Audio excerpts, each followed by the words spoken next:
Julio Perez is currently working as the co-producer, supervising editor on Season 3 of the acclaimed HBO series Euphoria, continuing his long-running collaboration with writer-director Sam Levinson, which began with the film Assassination Nation and continued with the pandemic-shot Netflix film Malcolm and Marie, starring Zendaya and John David Washington. Julio has also collaborated several times with writer-director David Robert Mitchell on the films The Myth of the American Sleepover, It Follows, and Under the Silver Lake.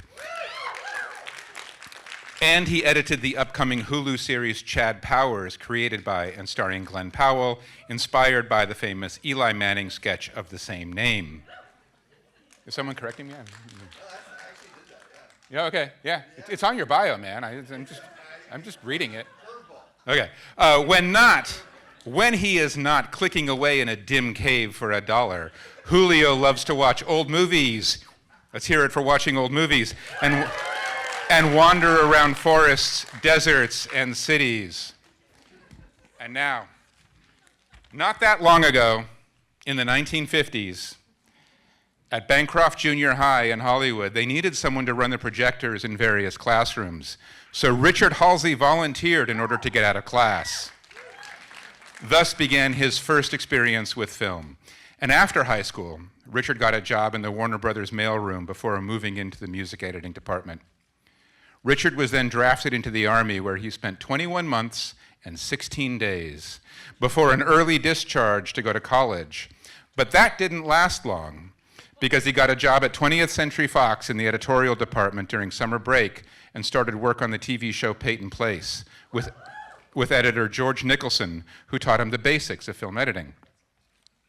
Richard became an editor on Peyton Place at the age of 28, later moving into feature editing, winning the Oscar for Best Film Editing for Rocky at the age of 36. His feature credits include Harry and Tonto, Pat Garrett and Billy the Kid. A personal favorite in our household, Payday, starring Rip Torn, Moscow on the Hudson, Earth Girls Are Easy, Down and Out in Beverly Hills, Joe versus the Volcano, Edward Scissorhands, and tonight's feature, American Gigolo. Richard continues to live in the Hollywood Hills and edit films. He is married to editor Colleen Halsey and has 2 beautiful daughters. Please welcome both of them.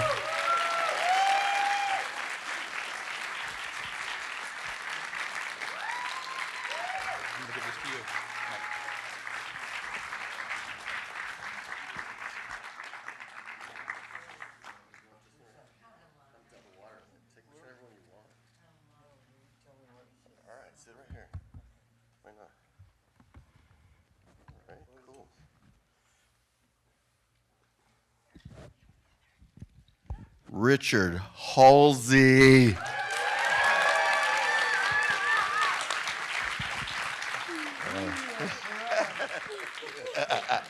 Thank you for calling me. Boom. All right. So, have a seat there. I'm going to open up with a little poem, right? Sort of. Call me. Call me, I'll arrive. You can call me any day or night. Call me. Cover me with kisses, baby. Cover me with love. Roll me in designer sheets. I'll never get enough. Emotions come, I don't know why. Cover up love's alibi. Ooh, ooh, he speaks the languages of love. Ooh, ooh, amore, chiamami, chiamami. Call me for your lover's alibi. Wow. Debbie Harry. Those lyrics really did. Incredible, right? Yeah. So I mean, Schrader had it, some other songs yeah. that we tried, but Tell us about them. when they wrote this, Yeah, when Blondie wrote it with Moroder, right? Giorgio Moroder is the composer. yeah, the musical sequences in Gigolo were my favorite to edit. They always are my favorite to edit. So music montage in particular is a favorite. Music, yeah, it sets the tone. It gives you the feeling. It's what gets me in my heart and the most fun to do. Absolutely. I share that sentiment 100%. The first thing I think about when I start a movie is the music. It's like, who the great Italian composer who works with Fellini. Nino Rota. Fellini talks to his composer like this. I'm trying to think of his name, the composer. Nino Rota. Nino Rota. Yeah, he goes. Fellini says, "I'm doing a movie about clowns. Nino, please, give me some music, some inspiration." And that's, when I read a script, one of the first things I think about is the music. It's the first time you read a script. Is there a certain musicality that you hear? Do you imagine types of music? Yeah, I think, who am I going to get to do the music for this film? There you go. And I had to develop a relationship very early on with Bill Conti. We did so many movies together. But it's inexplicable what you hear. Absolutely. And I found so many things just listening to the radio, and wow, that might work. That might work for this film. But I stole that from you. but I think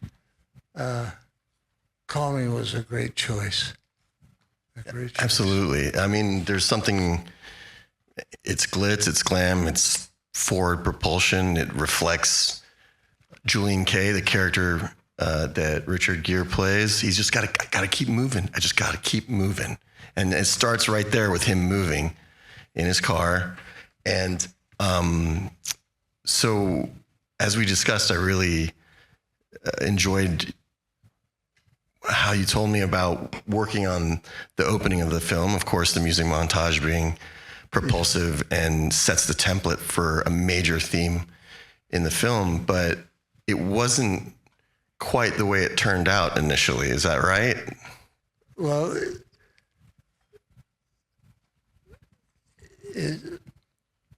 previews sometimes tell you a lot about a film. And we had a sequence at the opening of Gigolo, and I call this one of these invisible cuts. There's so many different types of editing that you use because you trick the audience. It's movie magic. That's what it is. It's you're a magician up there, and directors are they create magic with their storytelling, and absolutely, yeah. And so we previewed in Denver, and we had a 1-minute dialogue sequence with Richard Gere, and relating to a movie and drawing her in and doing his thing. It was really a very strong moment. But it was, how is that going to play? How is that going to play with the audience? Mm-hmm. Well, we previewed the picture, and it didn't play well.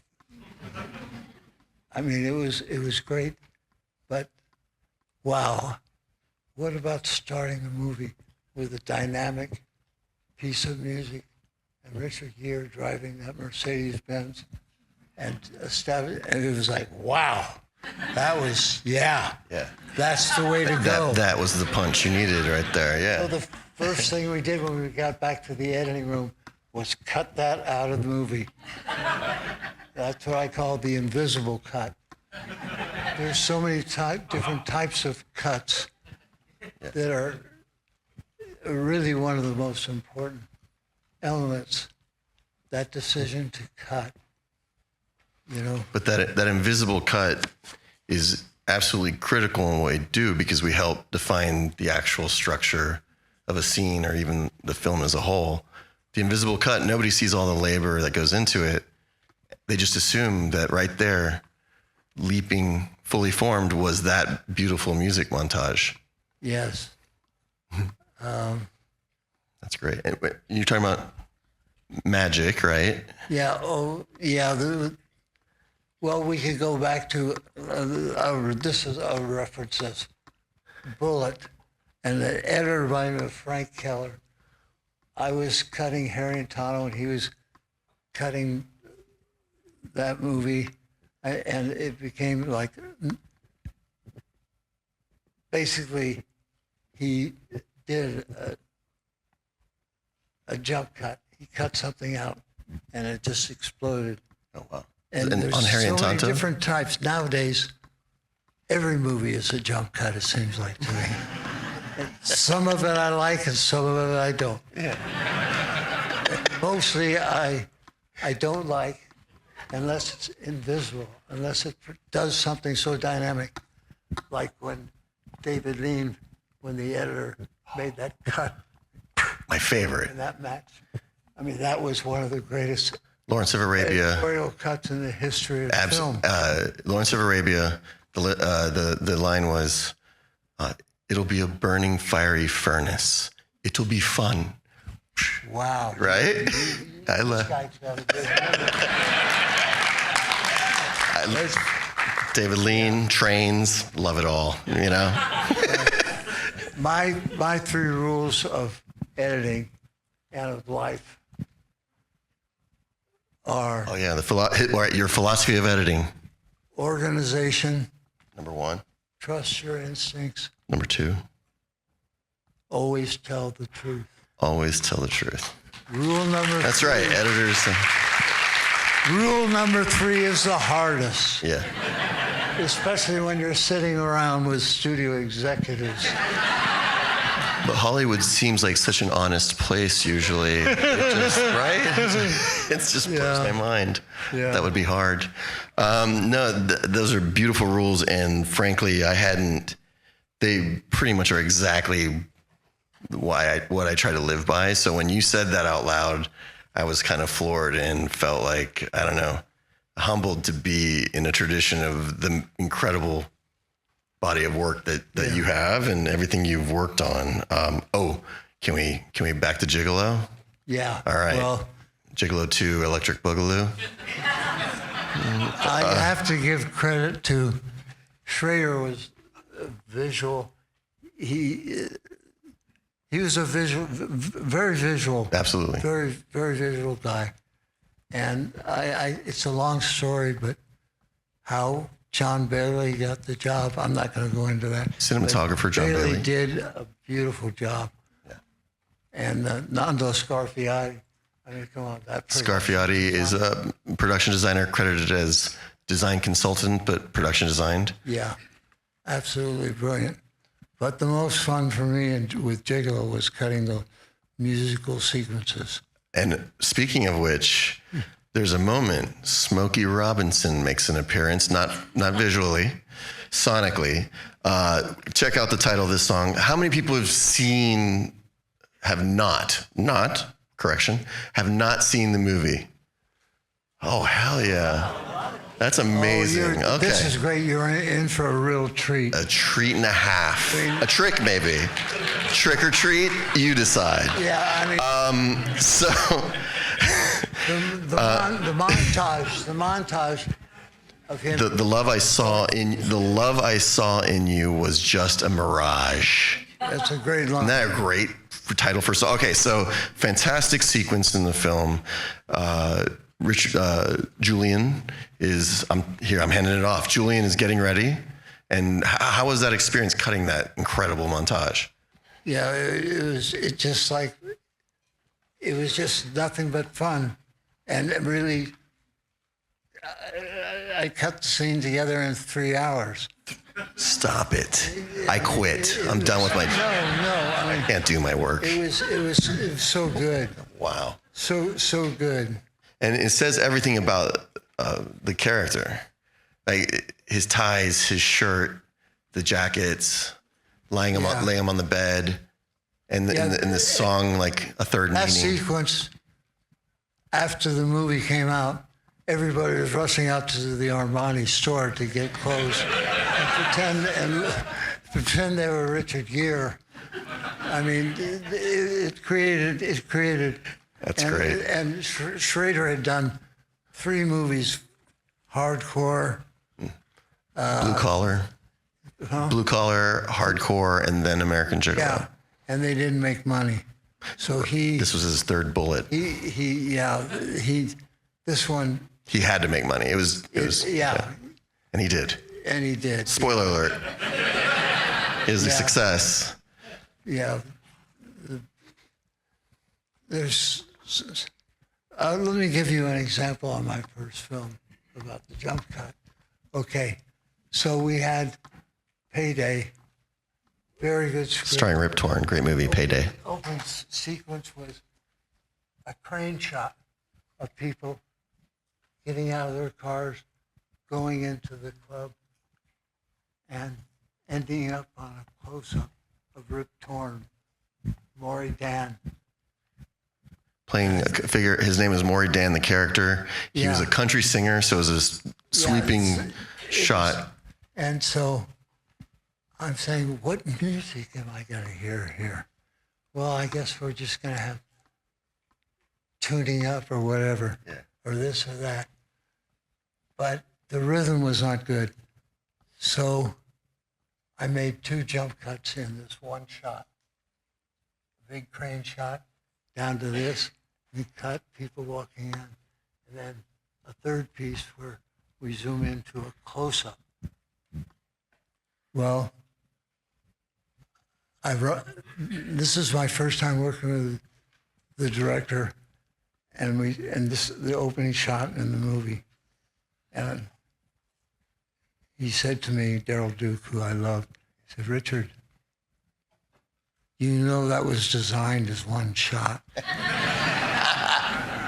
and I said, yes. He said, well, why did you cut it up? And I said, the rhythm was not quite right. And you took, because the performance, you told me about this, that his performance of that song, the title song, was a bad performance. Sorry, Rip. So you played the song under the beginning of the crane shot. What happened was he never said another word. Now we finished the film, and I'd say 4 weeks later, I'm screening the film for Gleason, the executive producer, who was the writer for the music writer for San Francisco Chronicle, and a producer by the name of Saul Zentz. And I was screening the picture, just me, at Warner Hollywood for them, and they saw the movie, and they said, Richard, what are we going to do? I said, what? Rip can't sing the opening song of the movie, Payday. What can we do? You showed him. I said, give me a half hour. I went up to my editing room at Warner Hollywood, and we had a system there where you could run 1 picture and 2 soundtracks and mix as you go, so you didn't have to do 10 mixes. I went up to the editing room, and I cut out the opening number of Payday. Ripped a big deal, and I took it and put it, music under, like you hear Payday barely in the background, and then it moves into the close-up of Rip Torn, and we come into the club, and he does a little bit of the speech, and then he sings his song, Country Girl, and it was so subtle, they couldn't believe it. They were so grateful. That's so of course grateful. Of course they're grateful. And these songs were written by Shel Silverstein. I mean, there's so many. Anyway. And this is also not an Avid half hour. This is a Moviola or Steenbeck half hour, which is like an Avid 3 minutes. I don't know. That's insane. Yeah. Like, that's really brilliant. All right, I'm gonna try this here. How are we looking on the old timing there? All right, cool. Great. I'll talk faster. We're doing great here. All right. Sorry about the modulation there. So Schrader had mentioned that the theme of American Gigolo is the inability to express love. Aw. Yeah, I always had, I can't explain the last act of that movie really well. However, I got interviewed about this yesterday morning, and the guy who interviewed me brilliantly made sense of what the last act was, so we must have done something right. You absolutely did a lot of things right. Yeah. We want to maybe dance around spoilers. We will say that it's a pretty dramatic stylistic shift from the prior, all the rest of the movie. But it's incredible. Who I talked to yesterday, he had a brilliant intellectual understanding of it, much more than I did. I bet you he mentioned Robert Bresson's Pickpocket. Yes, he did. He did. But I'll need to chat with him over coffee about it. Let's see what else we got. Now, so back to this. So, Schrader sort of gives you sort of a breakdown, intellectualizing his major theme as a writer, as a director. Now, as an editor, when that material's coming in, does that really apply to you at all? Or? They were all well written. It was not a big deal cutting it together. However, there were some. Near the third act, there were some montages of Richard driving the car around at night. And, I was trying to remember what exactly it was. But Schrader said, Richard, I'd really like to edit this montage. I said, please be my guest. So he would pull all the pieces, and the assistant, Priscilla Ned, would put it together, and he spent 2 days on it, and he came into the editing room, and he said, I'm exhausted. That took so much. Editors 3, director 0. Right? I like one. That's a good win. Yeah. A sidebar. My father was a literary agent, but at one point, he represented some below-the-line people. He represented 2 Academy Award-winning editors, one being David Brotherton, which was the Fosse film, with Liza Minnelli.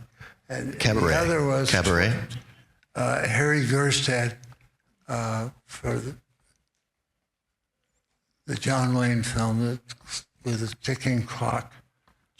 Yeah. This is a fun trivia question. Yeah. Not High Noon, because that was Gary Cooper. Yeah. I'm trying to think what the point was. The Searchers have a ticking clock. It did it on its, relevance for anyway. Yeah, I forget what the point I was trying to make there. Let's move on then. Yeah, let's move right? on. All right, cool. Yeah, I liked where it was heading. Cut to the next shot.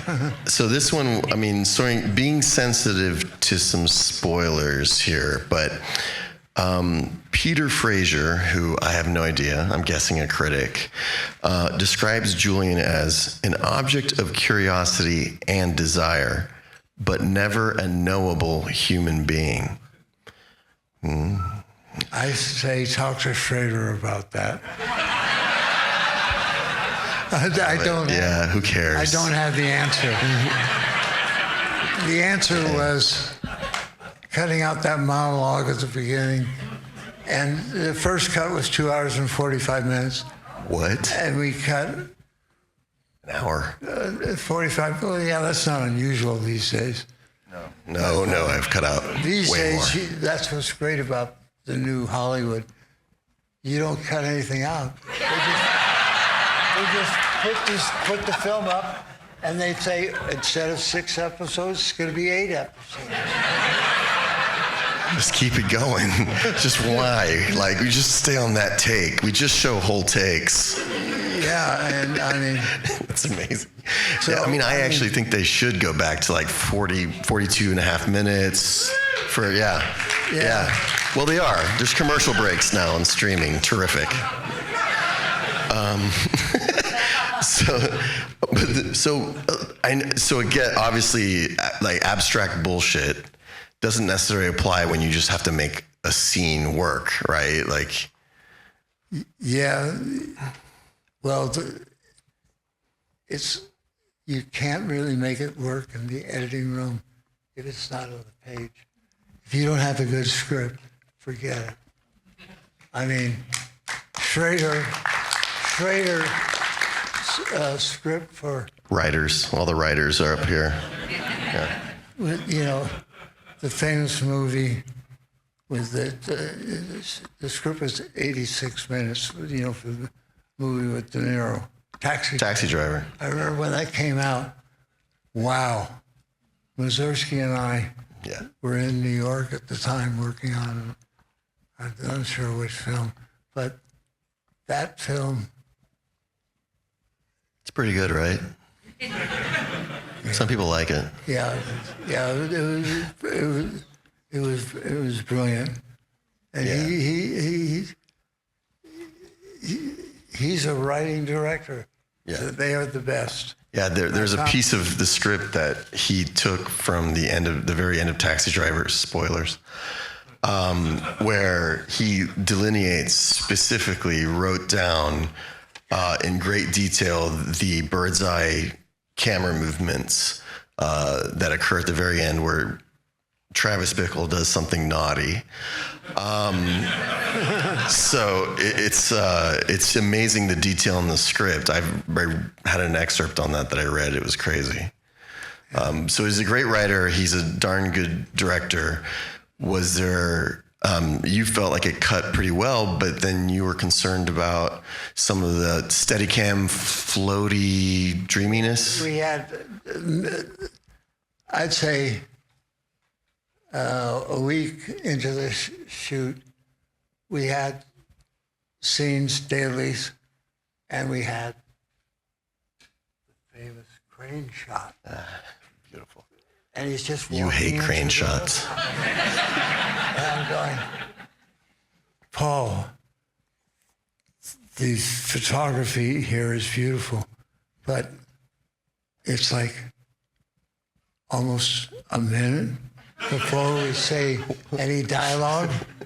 Maybe we should be getting some shots just in case we need to pick it up a little bit. Maybe. Like the classic shot cut to the bartender. You know, That's great. something. And he did think about that. You know, And then he shot it. Yeah. And then you saved the film. Yeah. It's true. True story. But the thing is, he left the editor alone. He left me alone. And if there was something he was concerned about, we would talk about it. I'd say, let me go back to the editing room and see what we can do. Do you remember what you were concerned about? Tempo, always tempo. Always tempo. Always tempo. I love that. Yeah, yeah, and Always that's it. Yeah. One more minute? One more question. Yeah. What's your favorite question in a Q&A? Let me see. No, I'm kidding. So tempo. I would end it with movie making a sleight of hand. It's like magic. And how you create it is you never know. So there's speaking of magic, you never know. There's a magical moment sharing on a different film you shared with me out there, which I thought was incredible. This one really, I love this one. We talk about that, you know, the jump cut, the edit, the invisibles. Well, when I was editing Rocky, and we cutting the montage of Sylvester running up the steps, his famous montage. And he goes Heard of up it. the steps. He goes like this.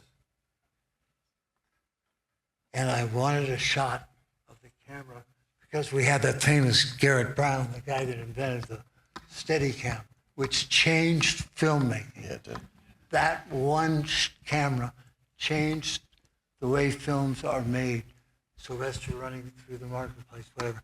Anyway, so we had this shot of him going up to the top of the stairs in Philadelphia, and then he reaches the top of the stairs. It's a big moment. And I had a shot that went like this of him there. I said, well, that's not what we want now. I took the shot and I reversed it. And it went like this down to him, boxing like this. And no one to this day has ever said to me, that shot, it's backwards, but you didn't, it was like sleight of hand, you didn't realize. That's great. You thought None of you noticed it either. No lying. Don't you dare. I'm making sure that they don't claim to have noticed that. That's been Richard Halsey, the incomparable Richard Halsey. Thank you so much. Enjoy American Gigolo.